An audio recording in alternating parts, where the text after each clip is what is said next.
when I told him that I was pregnant, I mean, fear within myself, because I'm 15 years old. He looked me in my eyes and said, "Why are you telling me that's not my baby?" My reaction wasn't a good reaction. Not one that I'm proud of. But I remember slapping him and trying the best I could to defend my honor and my reputation. What do you mean it's not your baby? When you're the only. It wasn't no ifs, ands, buts about it in my mind. You're the only person I've been with. He then proceeds to tell me we could fix it.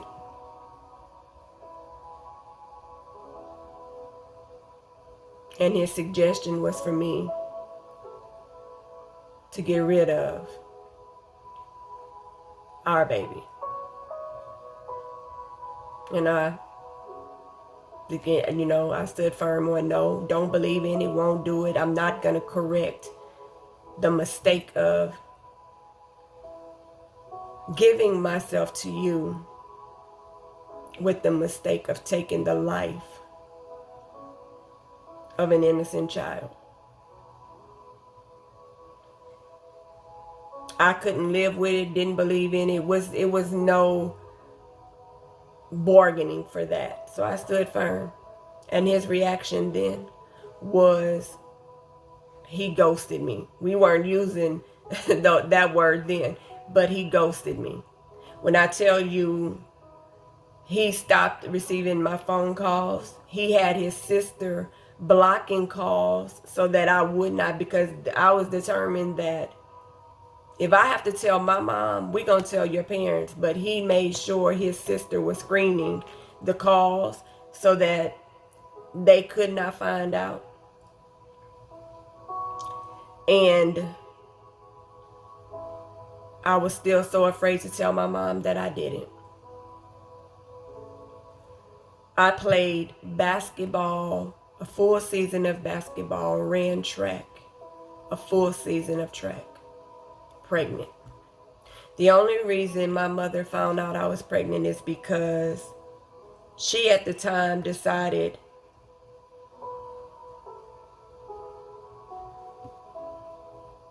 that she was going to put our father on child support, our biological father on child support. And the government wanted us to do physicals, so they required us to go to this office to do these physicals. And I remember when the nurse came back in and told her that I was pregnant. And my heart dropped. I was probably 5 months pregnant.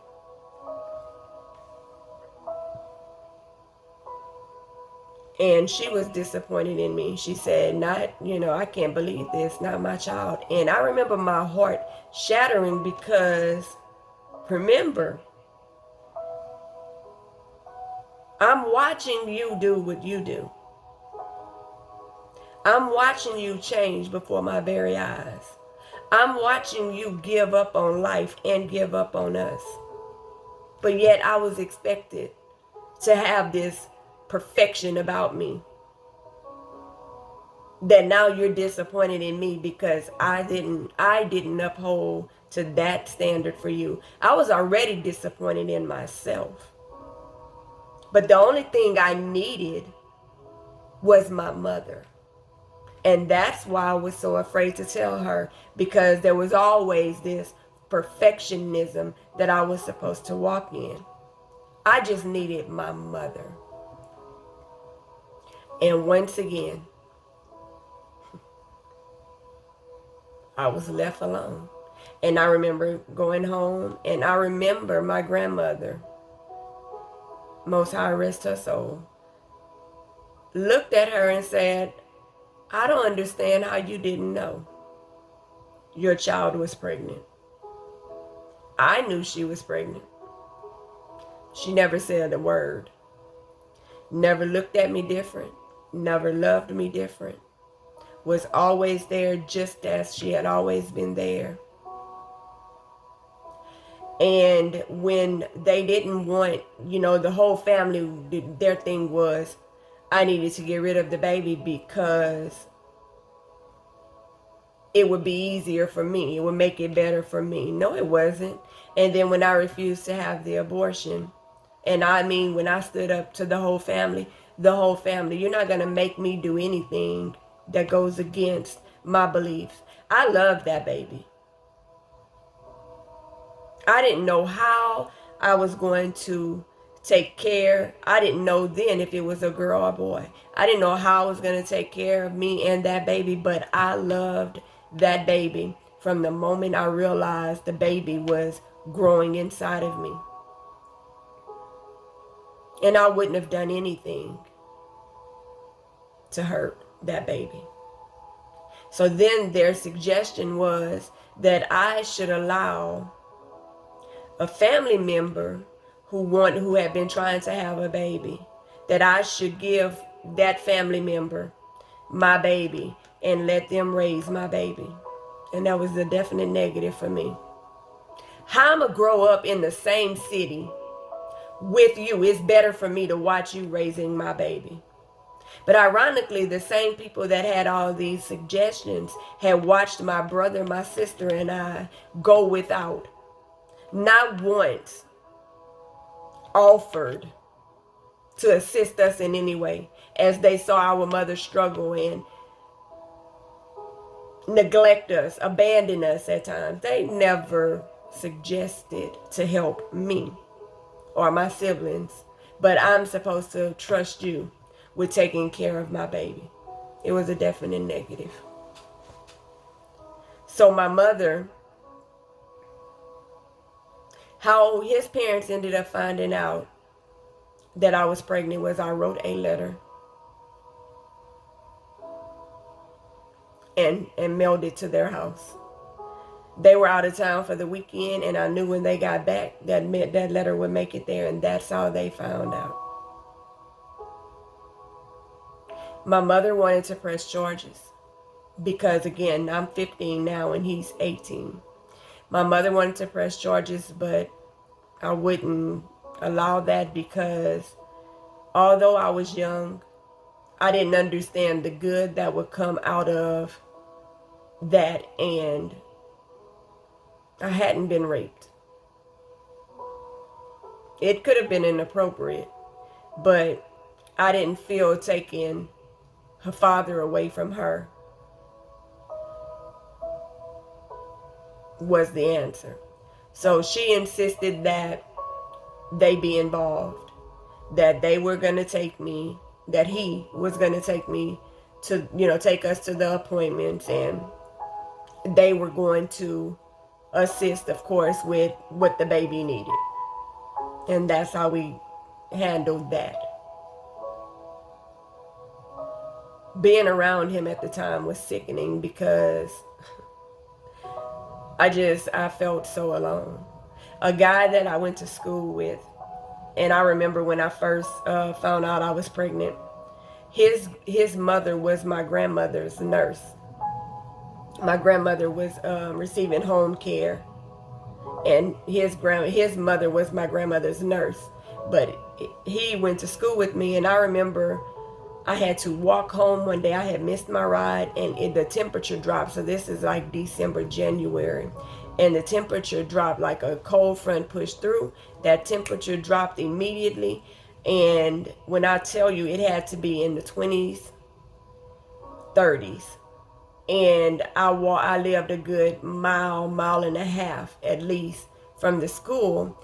And I had to walk. So I ended up walking to a store that was nearby the school, and he walked with me so that I wouldn't be by myself. He was walking to that store to wait for his sister, and I couldn't walk anymore. Like, I was so cold that he called his sister and asked her if you know, they could drop me home. We sat in that store almost 3 hours before his sister got there because the weather was bad. But he sat there with me. He became a good friend. And at some point, even wanted to date me. I don't know, maybe he felt sorry for me. Who knows? But we were friends. I felt alone. And the only person that knew I was pregnant up until that point was my best friend, Denise. I hadn't told a soul. I wore baggy basketball sweats. I was teeny-tiny, so the only thing I had was a little belly, and I hid it. I sat through class sick, and I did it alone. No love, no support. And even when they found out, I was frowned upon and talked about. The girls that I went to school with, their parents stopped them from hanging around me as if pregnancy was contagious. But that was hurtful because I knew what their daughters were doing. Their parents were just smart enough to put them on the birth control pill. And no, I don't regret it. I didn't want my mom to put me on birth control. My regret was that I didn't say no and keep my purity. That was it.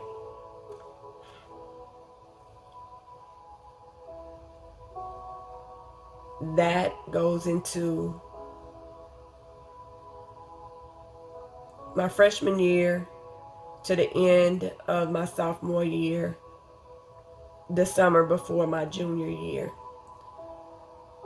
And I'm going to stop there because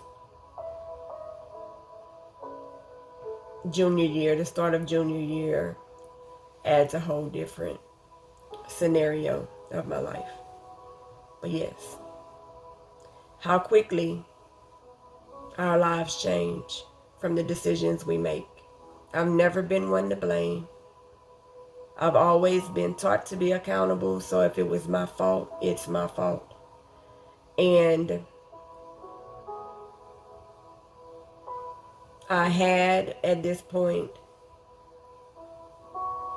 visited the doctor for the first time, and because I was so far along, they did an ultrasound. And I do know at this point that I have a baby girl growing inside of me. Stay tuned from Healing from Childhood Trauma.